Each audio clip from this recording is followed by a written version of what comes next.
Mind का काम क्या होता है? इंफॉर्मेशन कलेक्ट करना, डिस्क्रिमिनेट करना। तो जो माइंड है वो डिसीजन लेने में अक्षम होने लगता है, आपकी डिसीजन पावर बहुत खराब होने लग जाती है। और चौथी चीज जो सबसे ज्यादा मिसकॉन्सेप्शन है स्ट्रेस को लेकर, आदतों को लेकर।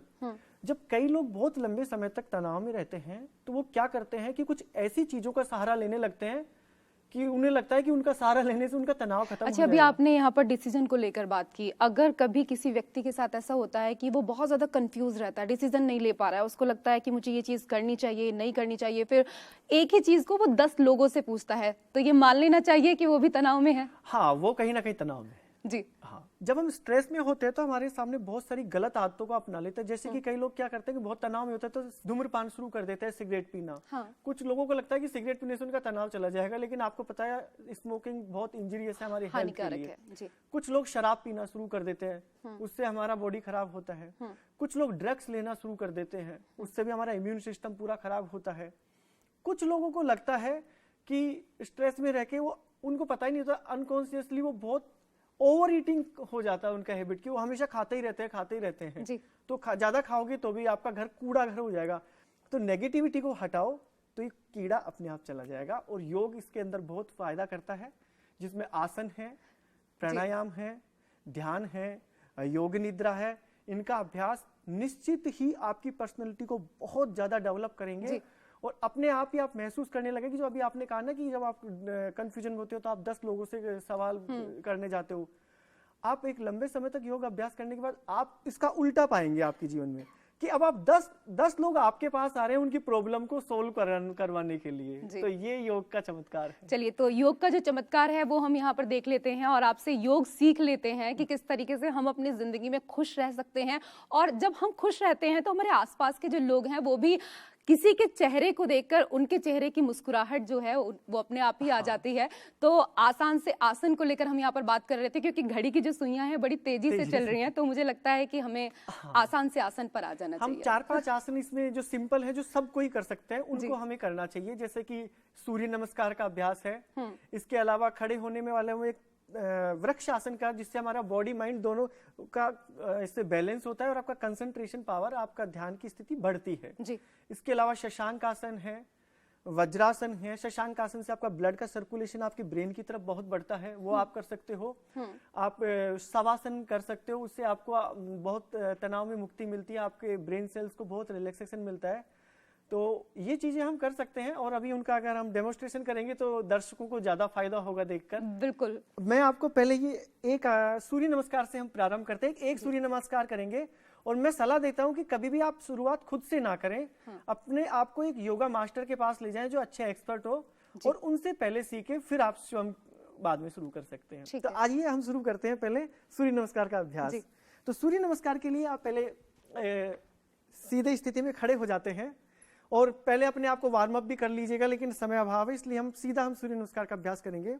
सूर्य नमस्कार में आप सीधे खड़े होते हैं, आपकी नमस्कार मुद्रा होती है। ताड़ासन की स्थिति में आप पूरे कमर गर्दन सीधी स्थिति में, ये नमस्कार मुद्रा, यहाँ आप तैयार हैं। आप प्रार्थना और मंत्र उच्चारण से भी इसको प्रारंभ कर सकते हैं जी। तो पहली स्थिति में क्या होता है कि आपको इसमें थोड़े से पैरों में गैप रखें ताकि आपका संतुलन बना रहे। पीछे की तरफ जाएंगे, हस्तोत्थान आसन इसको हम बोलते हैं, संस्कृत का शब्द है ये, यानी कि बैकवर्ड बेंडिंग कहेंगे। जितना आप जा सकते, ज्यादा जाने की जरूरत भी नहीं है। फिर इसके बाद आप आएंगे पादस्थ आसन में, ये स्थिति। अब आपकी फ्लेक्सिबिलिटी कम है तो आप इतना भी जा सकते हो, कोई जरूरत नहीं है कि ज्यादा जाए। आपकी ज्यादा है, इतना जाइए, इतना जाइए, जितना आप पूरे हाथ में नीचे तक टिका सकते हो।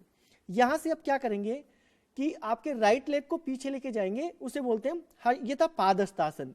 यहां से पूरा पैर पीछे लेके गए, दोनों हाथ और एक पैर एक साथ, इसको बोलते हैं हाशु संचालन की स्थिति। हाशु बोलते हैं घोड़े को जी। इस स्थिति में रहेंगे और इसके बाद दूसरा पैर भी पीछे लेके जाएंगे और बिल्कुल सीधे हो जाएंगे, इसको बोलते हैं स्लैंडिंग पोजीशन और तुला आसन। पूरी स्थिति सीधी रहेगी आपकी।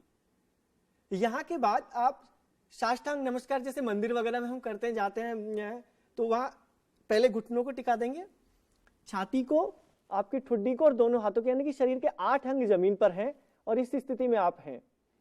यहां से आप भुजंग आसन की स्थिति में आते हैं, धीरे से उठकर और इतना अपने शरीर को उठा लें नाभि तक और सामने की तरफ देखते हुए कंधों को बाहर खोल के रखें, ऐसे ना करें। ये खोल के कंधे हैं आपके।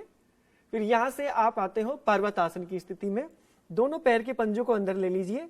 इस स्थिति में उठेंगे, आपके हिप्स को ऊपर उठा लेंगे और आपके पैर के पंजों या घुटनों की तरफ देखते हुए स्थिति आपकी रहेगी ये स्थिति। ठीक है, ये हो गया पर्वतासन। यहीं से अब आप वापस हश्व संचालन की स्थिति में आएंगे। आपके राइट लेग को वापस दोनों पैरों के बीच में, दोनों हाथों के बीच में लेके आएंगे। शुरुआत में कई लोग नहीं ला पाते हैं, तो आपका अगर यहाँ पे भी आता है तो कोई चिंता नहीं है, यहाँ पे भी ला सकते हो, अन्यथा पूरा पैर यहाँ। इसके बाद दूसरा पैर भी ले आएंगे पादस्थासन, फिर वापस हस्तोत्तानासन और नमस्कार मुद्रा। ये एक पैर से हुआ, इसी को हम दूसरे पैर से भी करते हैं। तो आप इस तरह से शुरुआत में 2 या 4 से शुरू कर सकते हो और धीरे धीरे जैसे आपकी क्षमताएं बढ़ती है आप इसको बढ़ाकर 12 सूर्य नमस्कार तक ले जा सकते हैं। इसके बाद दूसरा जो आसन है वो है वृक्ष आसन, ट्री पोज। ये इससे क्या होता है कि एक तो हमारे ब्रेन सेल्स को एक्टिवेट करता है, हमारे नर्वस सिस्टम को कोऑर्डिनेट करता है और हमारी पूरी बॉडी का अलाइनमेंट इससे प्रॉपर होता है। तो ये एक अच्छा है तनाव मुक्ति के लिए भी जी। तो इसको करने के लिए क्या होता है, आप शुरुआत में अगर बैलेंस नहीं कर पाते हो तो आप दीवार का सहारा ले सकते हो, कोई भी दीवार के साथ खड़े होकर, और अगर वैसे ही कर सकते हो तो आप कर सकते हो। इसमें क्या होगा, आप आपका एक पैर उठाएंगे और दूसरे पैर के अपर थाइस मसल में पूरा ऊपर की तरफ ले जाके इसको रख लेंगे इस तरह से। ठीक है, और शुरुआत में दोनों हाथों को धीरे धीरे देख लें कि हाँ मैं बैलेंस हो रहा हूँ, और फिर ऊपर उठाइए धीरे धीरे धीरे धीरे, और चेहरा बड़ा खुश रहना चाहिए लेकिन, और फिर दोनों हाथों को मिला लीजिए। और फिर आप इसमें जितनी देर 10 सेकंड, 20 सेकंड, 25 सेकंड, 45 सेकंड जितनी देर रह सकते हो रहिए, और फिर धीरे धीरे आराम से सहजता के साथ वापस आ जाएंगे। इसी को फिर दूसरे पैर से भी आप करेंगे जी। ये हमारे खड़े होने वाले 2 आसन हो गए।